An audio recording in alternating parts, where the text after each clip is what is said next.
lovely and talented LaMedica!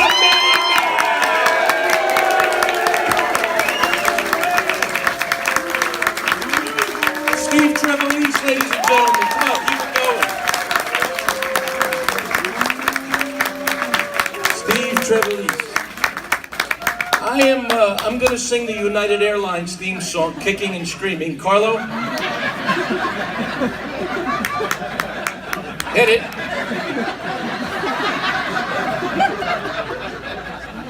Welcome to my family reunion.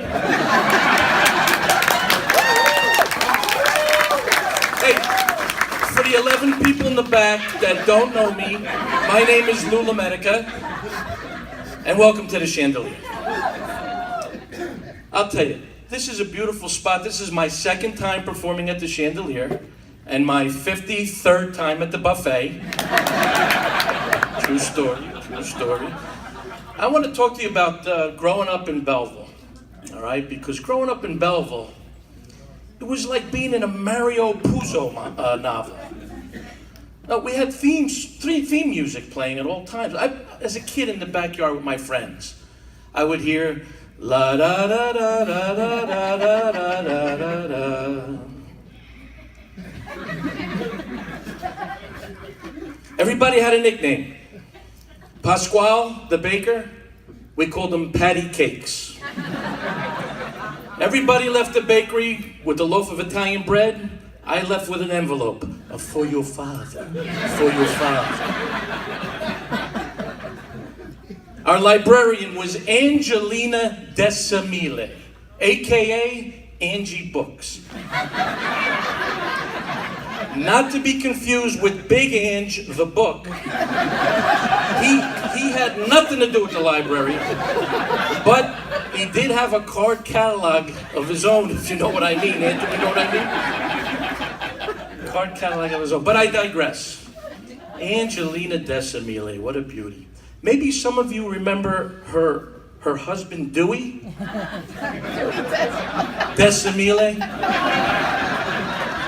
You have never been to a library in your life, sir. Am I right? I can tell. The delicatessen owner, Johnny Salami. This guy was a beaut. This guy, he gave my uncle a pound of gabagool in exchange for protection. True story. It's a true story. Johnny Salami. But the best of all time, it was the corner candy store owner. We called this guy Tommy Toothache. He was a sweet guy. No, really, he was a sweet guy. And he used to give us free M&Ms. Looking back, what he really gave us was diabetes. But you know, like I said, growing up in Belleville was tough. You had to have street smarts to survive. So, in an effort to prepare me, my parents did the best that they could. And what they did was, they sent me to the place that would prepare me the most. Catholic school. Oh, you laugh. Holy Family School. I know it doesn't sound like much in English, but in Italian, it's La Santa Famiglia. Right? La Santa Famiglia. If you say it like that, it sounds like a New York social club. Well, let me tell you, to start with, we were not taught by nuns. No. We were taught by sisters, not the Pointer Sisters, the Tatalia Sisters. And when I tell you that these sisters deliver, they started out in kindergarten, right? And they taught us things like the ABCs. Hey, where you gonna be later? All right, I'll see you over there. The ABC. They taught us to color inside the lines, and they taught us to never take sides against the family. Things every 5-year-old should know. Now in 3rd grade, you're gonna like this, in 3rd grade, we reenacted the nativity scene at Christmas time, okay? And we went all out, we had a big manger, we had all the animals in there, we had Joseph, we even had a little baby to play Jesus, very cute. And, well, I have to be honest with you, casting the rest of it was very difficult Because where in Belleville are you going to find 3 wise men and a virgin? No, can't do it. Can't do it. Much easier to cast a camel. Much easier. Now here's the thing. In the Bible, right? In the Bible, they had gold, frankincense, and myrrh at a kid's birthday party? Are you crazy? No, in Belleville, we had sfogliatelle. We had cappuccino. We had on a Zed toast. That's a birthday party. Buon Natal, baby Jesus. Buon Natal. Buon Natal. I remember in 6th grade, my mother found out that I got a D in science. And she said, "Louis, is this true?" La, la, la, la, la, la, la, la. I said, "Mom, don't ask me about my grades. Okay, just this once. Just this once, I'm gonna let you ask me about my grades. Louis, is it true?" No.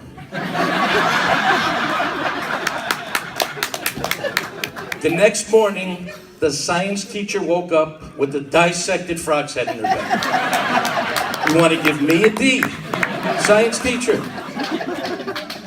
7th grade was tough. It was the toughest 3 years of my life. 7th grade. And I'll tell you this. I excelled in one class. It was called recess.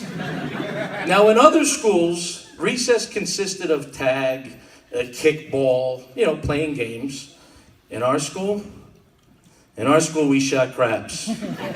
We ran numbers. We sold Lucy's. This guy over here, he doesn't know what Lucy's are. They're loose cigarettes. Where are you from, Hasbrook Heights?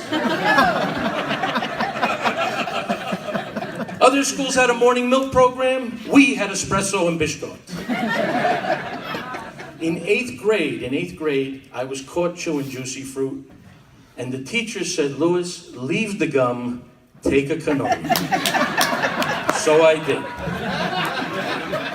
More than once. So I did. We looked forward to the 8th grade field trip, if you will, at the end of the year. Now, in other schools, they went to museums. They went to points of interest like amusement parks. We went to the track. Picture a couple nuns, 8th graders smoking cigars. The boys too. And nuns and 8th graders betting on horses, gambling. It's a bad habit. Bad habit.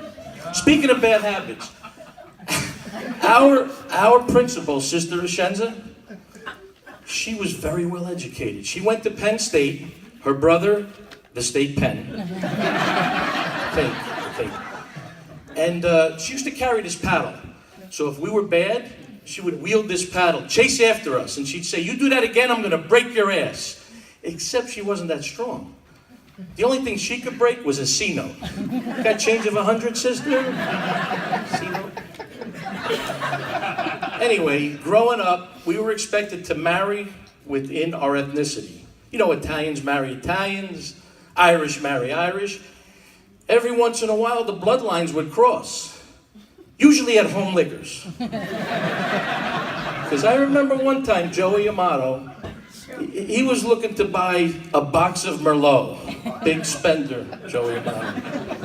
And Mary O'Malley, she was looking for an ice-cold 6-pack. When their eyes met. And I have to tell you, it was love at Bud Light. Of course it was. It was a match made in Heineken. I gotta stop. I met my wife 37 years ago. She deserved it. I was a sophomore in high school, and now we've been married 26 years, and she tells me I'm having the time of my life. Her, I don't know. Maybe not so much. I'm having the time of my life. But yeah, I'll tell you, she is the perfect Italian wife, and I mean that. She cooks, she cleans, She nags. The perfect, but it wasn't always like that. It wasn't always like that. In the beginning, she struggled, and it was mostly in the kitchen. I mean, we came home from our honeymoon, it's dinner time, and she says, "What should I make?" And I said, "You didn't start cooking yet? What should I make? You should make reservations, that's what you should make." Okay, look at the time.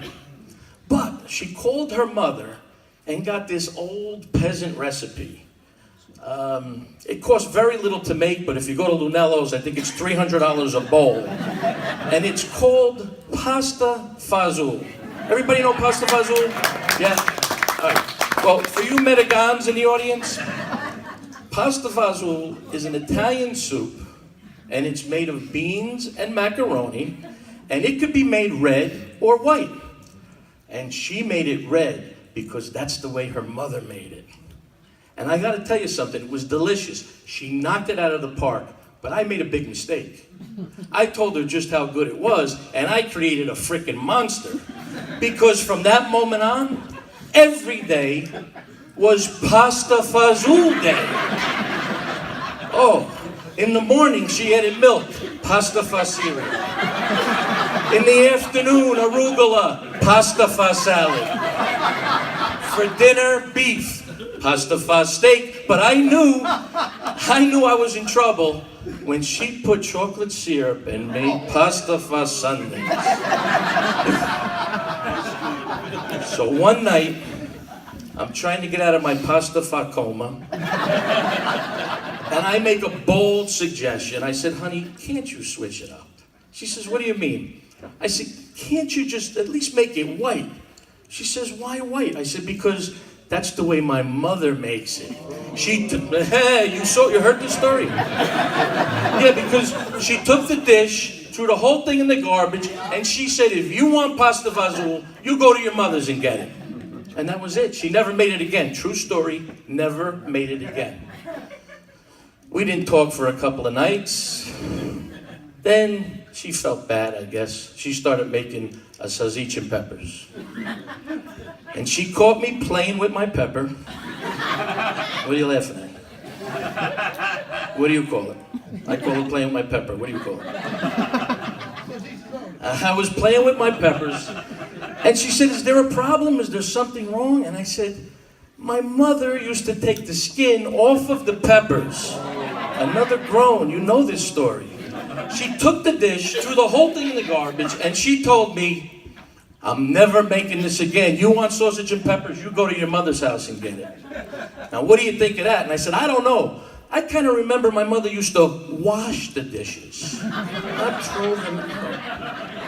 I had a problem. I mean, here I am. I'm married about 2.5 months, and I went through 4 sets of dishes. I mean, the neighbors would come around on recycling night. They thought we were avid skeet shooters. Pull. I mean, come on. But, you know, I should have realized that no new bride wants her cooking compared to her mother-in-law. So in an effort to apologize, I said, "You know what? I'm really sorry. I'm sorry, honey." I said, "Your cooking doesn't even come close to my mother's." Yeah, it sounded a lot better in my head. It did. But on a side note, the pull-out couch, it's a lot more comfortable than it looks. A lot more comfortable than it looks. So now she stops cooking altogether. And I got to pasta fa figure it out for myself. Right? Well, what am I going to do? My back's against the wall. I'm starving. I'm pasta fa screwed. But I devise a little story, a plan, if you will. And I say, I'm going to work late every night, but instead what I do is I go to my mother's house for dinner. Great plan. Now let me tell you something about my mom. For those of you who don't know me, the 12 people here that don't know her, she is a phenomenal cook in her own right. She is.